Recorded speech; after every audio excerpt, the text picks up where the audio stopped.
기독교는 영원한 새벽의 종교이고 희망의 종교입니다. 우리에게 절망의 벽이 다가온다 할지라도 곧 희망의 새벽은 밝아옵니다. 여러분, 사람을 위대하게 만드는 힘이 어디 있을까요? 성공한 사람, 찬란한 업적을 남긴 사람, 그 모든 사람 일생을 움직였던 그 힘과 그 비밀은 어디에 있는 것인가? 그것은 다름 아닌 희망에 있다는 것입니다. 꿈이 있느냐 없느냐에 달려있다는 것입니다. 그러므로 희망이 없는, 즉 꿈이 없는 사람이 방황하고 불안하고 나태하고 허무한 그런 불쌍한 인생을 살 수밖에 없습니다. 그래서 잠언서 29장 18절에 보면 묵시가 없으면 방자에 행하느니라 이렇게 말씀을 했습니다. 영의 성경에 보니까요, 꿈이 없는 백성은 망한다 이렇게 해석할 수 있습니다. 자, 여러분, 요즘 여러분의 삶이 희망 속에 살아가고 있는지, 아니면 그냥 그렇게 먹고 살다 보니까 시간이 흘러가고 있는지. 어떤 분이 이런 얘기를 했습니다. 인생 최고의 행복은 사명적 꿈을 발견하고 꿈을 위해 살다가 꿈을 성취하고 꿈을 위해 죽는 것이다. 인생 최고의 행복입니다. 돈 많이 벌고 성공하고 좋은 집, 좋은 차 타고 다니는 것이 아니라 내가 이 땅에 태어난 목적을 아는 것입니다. 그것을 발견하고 그것을 찾아서 그것을 위해 살다가 그것을 성취하고 그 꿈을 위해 죽는 것이다. 멋있는 말이지만 의미 있는 말이라고 생각이 듭니다.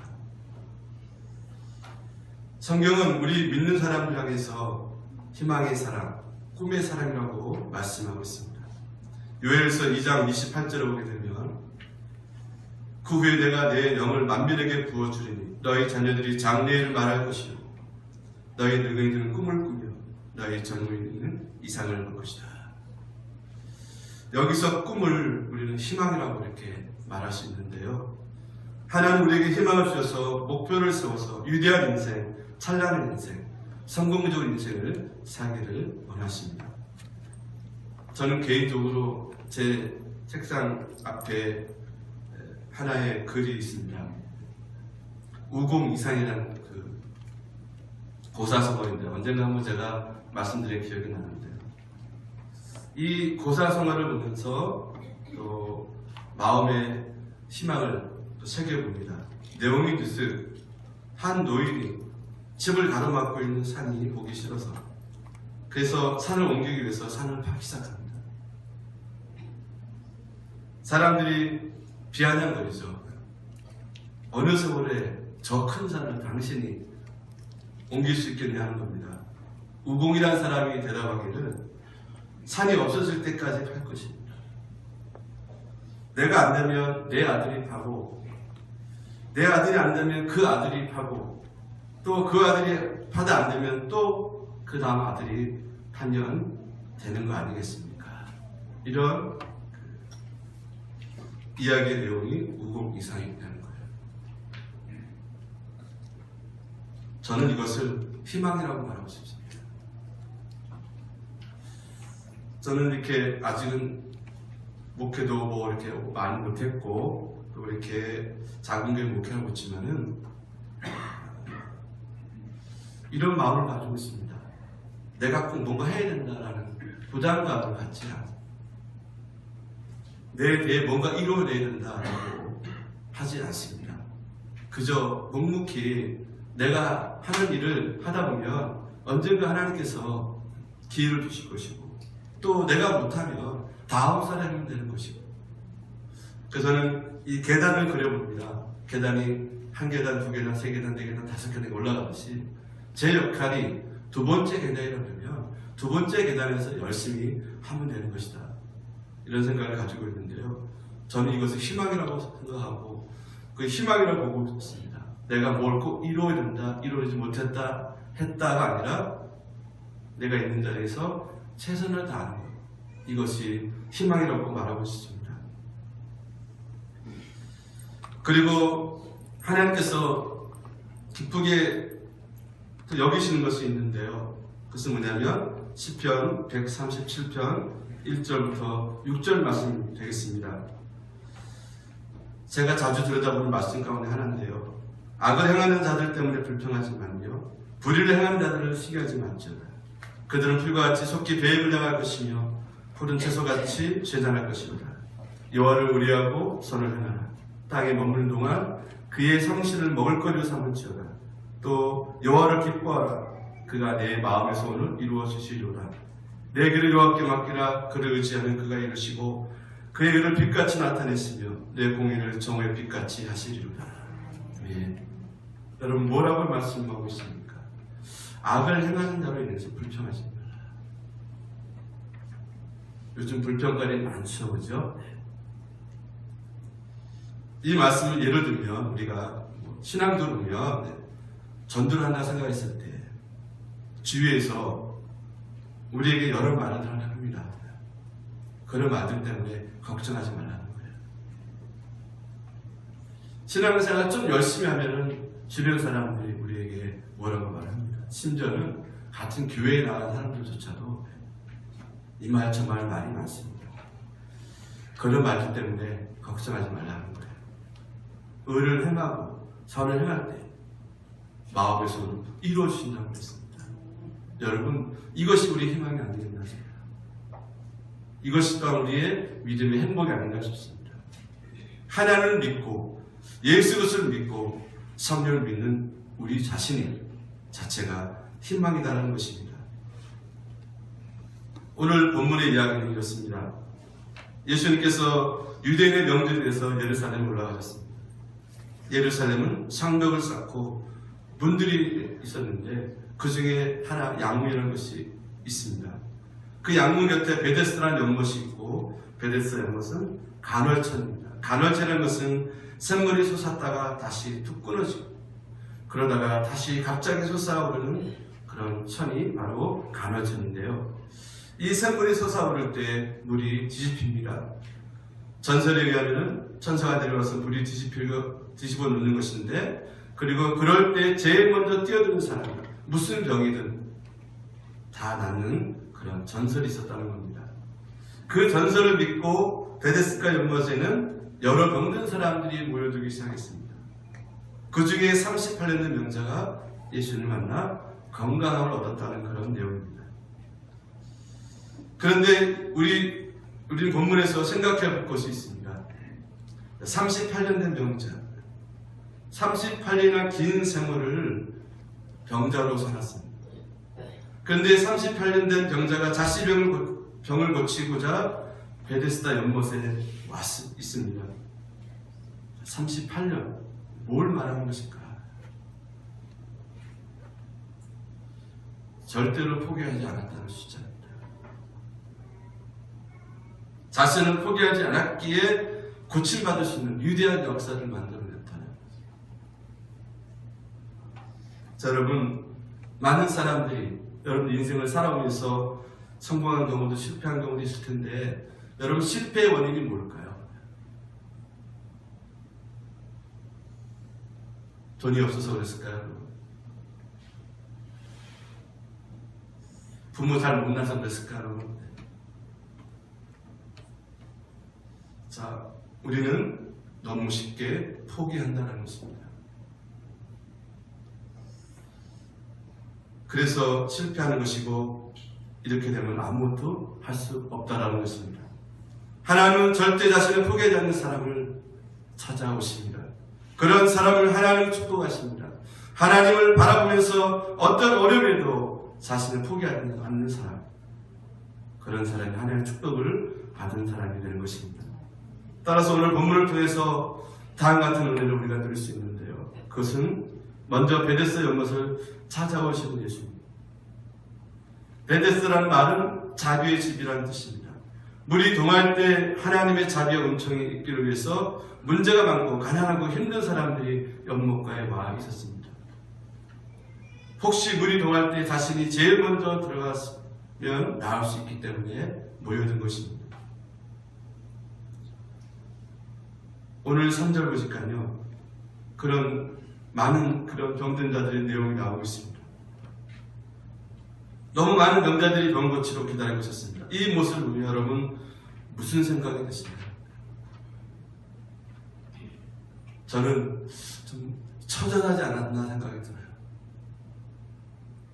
이 사람들은 가족이 있었을까 여러분? 연명할 정도로 누군가 음식을 가져다 주고 돼지우려 더 더러운 곳이 바로 이 베데스다 연못이 아니었을까? 지독한 냄새 역겨웠을 것입니다. 그런 곳에서 희망을 가지고 기다리는 사람들이 많았습니다. 즉 베데스다 연못은 더러움과 희망이 함께 공존하는 곳이었다. 그런 곳에 예수님이 찾아오셨습니다. 이것이 바로 하나님의 은혜이고 은총이 아니겠는가 하는 것입니다. 주님은 이 땅에 인간의 몸으로 오셔서 33년 동안 사시는 동안 항상 이렇게 누추한 것을 찾으셨습니다. 아무도 상대해주지 않는 사람들의 친구가 되어주셨습니다. 우리 주 예수님은 하늘 보좌를 버리고 낮고 추한 이 땅에 오셔서 십자가에 우리 죄를 위해서 처절하게 죽으셨습니다. 낮고 추한 것이 예수님이 살아간 바로 삶의 자리였었습니다. 예수님의 삶의 전부가 가난하고 병든 자의 친구로 사시는 삶이었다는 것입니다. 그런데 오늘 우리는 어떤 삶을 살고 있을까요? 하나님의 은혜로 어떻게 살아가고 있습니까? 마음과 말과 삶이 어떻게 살아가고 있습니까? 혹 하나님의 은혜와 축복에 대한 보답 없이 살고 있는 것이 아니겠는가? 하나님 것을 하나님께 온전히 드리지 않고 하나님을 사랑하는 마음이 없고 어렵고 가난한 사람이 생각하지 않는 것이 우리의 모습이 아니겠는가?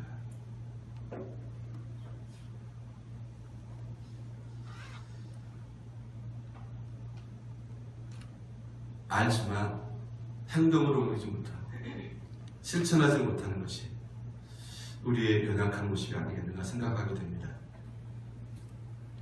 헨리 나우이라는 분이 있습니다.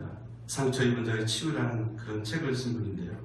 이분이 미국의 그 유명한 세계적으로 유명한 대학 하버드 대학에 있습니다. 하버드 대학 교수직을 사임하고 어느 날 갑자기 카나다 토론토에 라쉬리 공동체가 있는데 거기는 지체 장애인들을 모여 사는 곳입니다. 하버드 대학 교수란 직책을 버리고 이곳에 들어갑니다. 많은 사람들이 왜 말도 안 되는 일을 하느냐, 왜 그리 좋은 자를 마디하고 이렇게 정신지체 장애인과 평생을 보냈냐라고 질문을 합니다. 그때 헨리 나우는 아무 대답이 없었습니다. 그리고 여러 해가 지난 후에 그는 사람들의 질문에 대한 답을 한 권의 책으로 대신했습니다. 그것이 뭐냐면요, 예수의 이름이라는 제목의 책인데요. 그 책에서 한 대목에 이런 글이 있습니다. 여러분 화면을 한번 참조해 보십시오. 나는 지금까지 성공을 향한 오르막길만 달려왔습니다. 그 오르막길에는 예수님이 보이지 않았습니다. 이제 내리막길에서 나는 매일 주님을 뵀습니다. 특히 라쉬리 정신지체 장애인들을 도우면서 말입니다. 저는 이 글을 읽고 너무너무 감동을 받았어요. 내가 성공할 때는 잘 나갔던 예수님이 안 보이는데 내가 스스로 모든 권리를 포기하고 낮은 자리에 내려가 보니까 예수가 이제 보이더라는 거죠. 여러분, 믿음이란 우리가 살아있는 곳에서 예수님의 삶을 실천하는 것입니다. 베데스다 연못을 찾아오신 예수님처럼 오늘 우리는 힘들고 가난한 베데스다 연못을 찾아가는 우리 모두가 되기 원합니다. 오늘 이따 오후에 저희들이 마침 동공요양원 장애인 시설을 방문하게 되는데요. 제가 금요일날 우리 부영회때 말씀드렸는데 한 형제가, 믿음이 좋은 형제가 지난주 이렇게 유명을 달리했어요. 금요일날 제가 매주 금요일마다 가는데 그 친구 형제가 저를 예배 끝나고 보자고 오더라고요. 그러면서 막 우는 거예요. 말을 막 더듬으면서 막 우는데 저도 주체할 수 없겠더라고요. 그래서 위로할 수밖에 없었고, 친구가 가니까 자기가 어떻게 살았지 모르겠대요. 나도 이제 죽어야 되는구나 생각이 드니까 두렵고, 그래서 손을 꼭 잡아주고 싶다고 그랬는데, 여러분, 우리보다 훨씬 어렵고 힘든 사람들이 더 많다는 것. 그래서 여러분이 감사해야 되는데 감사하지 못하고 좀 투덜대지 않습니까? 여유가 있어서 가는 것이 아니라 마땅히 우리는 가야 됩니다. 예수님처럼 낮고 천한 자리에 우리가 스스로 들어갈 수 있어야 된다 하는 것입니다. 둘째로 예수님이 이렇게 물으셨어요. 내가 낫고자 하느냐? 물으나 말하는 질문하겠습니다. 38년 동안 연못가에 앉아있는 상황이 모든 것을 증명해 주는 거 아니겠어요? 얼마나 낫고 싶으면 38년 동안 연못가에 기다렸겠습니까? 이것을 예수님이 모르는 바가 아니죠. 그런데도 불구하고 물으신 이유가 뭘까요? 그것은 그의 믿음을 다시 한번 확인하시는 겁니다. 어제 다르고 오늘 다른 것이 여러분 인간의 마음이고 믿음 아니겠습니까? 자고 나면 변해버립니다. 여기서는 아멘했고 돌아가면 또 노멘하는 것이 우리의 모습입니다. 그래서 믿음은 항상 확인을 해야 되는 거예요. 저 믿음이 죽을 때까지 간다면 얼마나 좋겠습니까? 그러나 우리의 믿음은 환경과 상황에 따라 변해요. 내 믿음이 크다는 말을 들을 수 있는 믿음을 항상 우리는 지키고 간직을 해야 됩니다. 예수님은 38년 된 형제에게 내가 낫고자 하라고 물으셨습니다. 그때 그는 장황하게 설명합니다.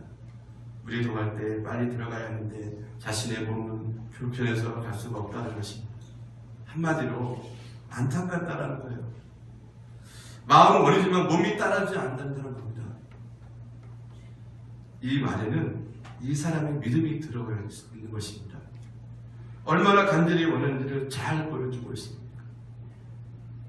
내 형편이 이렇습니다.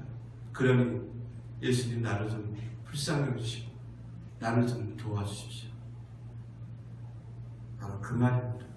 여러분, 이것이 이 사람의 38년 된 명제의 믿음이에요. 사랑하는 성도 여러분, 우리 신앙생활에도 절대적으로 이런 믿음이 필요합니다. 우리 항상 알아야 될 것이 있는데 하나님께서는 그가 어떤 사람인가를 보고 응답하지 않습니다. 높은 사람에게 응답하시지 않는 것이 아니라는 말씀인 것입니다. 마음이 배웠다고 응답하는 것이 아닙니다. 직분을 가졌기 때문도 아니고요. 돈과 명예가 많다고 응답하시는 것도 아니라는 말씀인 것입니다. 그럼 무엇일까? 단 한 가지, 그 사람이 가지고 있는 믿음을 보시고 우리 응답하시고 역사하시는 것입니다. 여러분, 이것이 공평하신 하나님의 은혜인 것입니다. 공평하신 하나님의 축복인 것입니다. 여러분, 우리가 만약에 우리의 믿음과 신앙이 사람들의 기준으로 세상적인 평가를 받는다고 하면 이거는 불공평한 거예요. 그래서 우리가 함부로 믿음이 있다 없다 말해서는 안 됩니다. 그건 내 생각일 뿐인 거예요. 구원을 받은 조건은 믿음인데, 여러분, 우리는 믿음의 시각을 바라보지 않고 사회적인, 세상적인 시각으로 보지 않기를 바랍니다.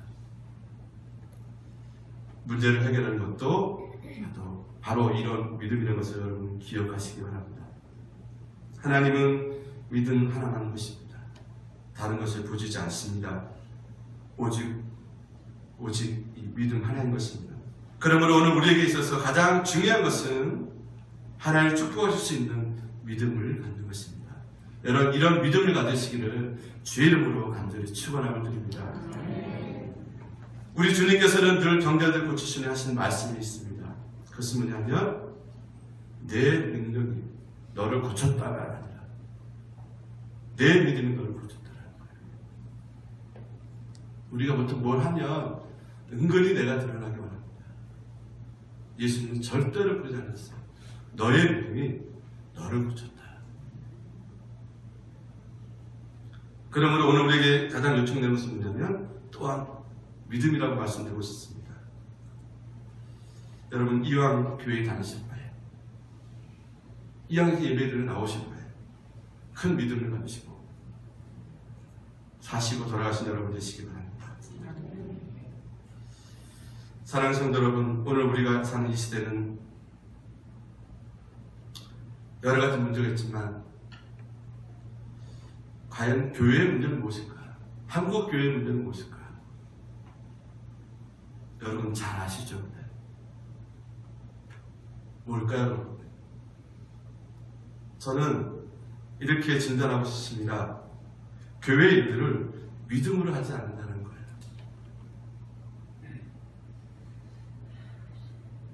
인간적인 상식으로 하고 사람으로 지혜로 한다는 겁니다. 저도 좀 부족하고 저도 많이 실수 많이 하는 사람인데요. 제가 참 괴롭고 힘든 것은 뭐냐면 우리 성도님들이 이런저런 얘기를 할 때 믿음의 말을 했으면 참 좋겠어요. 상식적인 얘기가 아니고 논리적인 얘기가 아니고 지혜로운 얘기가 아니고 믿음의 말, 믿음의 생각, 믿음의 기도로 우리가 교회를 섬기고 하나님의 일을 감당했으면 참 좋겠다는 생각이 듭니다. 자, 여러분, 믿음은 항상 기도를 동반하고요. 항상 말씀과 행동을 동행합니다. 믿음은 하나님의 전능하신 믿는 신앙에서 출발합니다. 그러므로 오늘 우리의 신앙 곳곳에서 믿음으로 다시 시작할 수 있기를 바라고 믿음으로 승리하는 우리 모두가 다 되기를 간절히 바랍니다. 어느 교회 권사님의 이야기를 제가 목사님 설교를 통해서 들었는데요. 소개해드리겠습니다. 그 교회에 90세가 넘는 할머니 권사님이 계셨는데요. 교회에 오면서 앞에다가 이 자리를, 빈 자리를 놓으신대요. 다른 사람이 앉지 않도록. 그러기를 50년을 하시더래요. 만약에 정인수 권사가 거기라고 그러시면 그 앞자리를 비워놓듯이 다른 사람 못 앉게 항상 그 자리를 비워놓으라고 50년 동안. 그래서 아무도 그 자리에 앉지 않는데요. 왜 그런가? 나중에 그 할머니 권사님이 돌아가신 날을 보니까 어느샌가 그 자리에 할머니가 그렇게 기도하셨던 자녀들, 손자들이 와서 앉아있더래요. 50년을. 살아생전에 자녀들 오지 못하면 오셨지만은 그 50년을 기다리고 그 믿음으로 기다리시고 다른 사람 앉으면 미안하다면서 다른 사람 앉으라고 이렇게 권면하시면서 50년을 기다리고.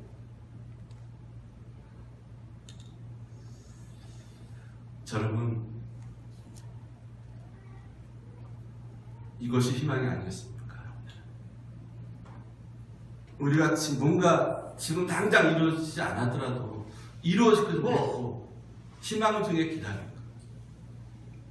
여러분의 가족이, 여러분의 남편이, 여러분의 아내가, 여러분의 부모님이, 여러분의 아들, 딸들, 손자, 손녀들이 여러분을 모실 때에도 이건 아니잖아요. 그렇죠? 그럼 뭐 해야겠습니까? 우리가 믿음으로 희망 중에 기도하며 저들을 기다리는 거죠. 막연한 것이 아니라 실제적인 믿음을 가지고 우리가 행할 때 그것이 이루어지는 것입니다. 우리가 지금 뭔가 안 돼서 답답하고 힘든 일이 참 많아요. 그게 믿음이 됐든 세상이 됐든 직장이 됐든 돈의 문제가 됐든 건강의 문제가 됐든 답답 힘든 것이 많은데 여러분 우리는 희망의 사람들입니다.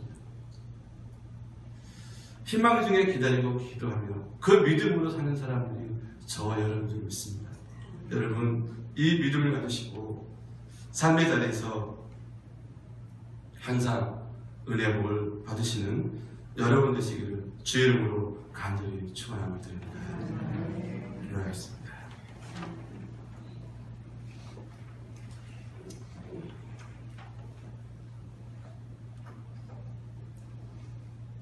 사랑하는 주님, 요즘 날씨가 참으로 덥고 힘이 듭니다. 날씨만큼 우리 삶도 역시 힘이 들고 고통스럽습니다. 내 마음대로 되는 것이 하나도 없어 보입니다. 심지어는 내 아들, 딸들조차도 내 마음대로 할 수 없는, 내 마음대로 되지 않는, 세상 돌아가는 것도 그렇고 내 몸도 마음도 삶도 내 뜻대로 되지 않는 이런 현실을 바라보면서 우리가 어떤 믿음을 가지고 살아야 될 것인가? 희망 중에 주님을 기다리는 것이고 주님을 바라보는 것이고 희망 중에 우리가 기도하며 기다리는 것이 바로 희망의 믿음이고 희망의 사랑인 것을 이 시간 깨닫게 되면서 신망의 자리에, 낙심의 자리에, 고통의 자리에 찾아오셔서 우리를 만나 주셔서 너의 믿음이 너를 낳게 했다는 이 말씀처럼 우리가 이런 믿음을 소유함으로 인하여 이런 여러 가지 일들이 응답받고 해결되는 그런 놀라운 은혜와 축복이 오늘 예배드리는 사랑 성도들 위해 지금부터 영원토록 함께 하시기를 주 이름으로 간절히 기도 올려옵니다.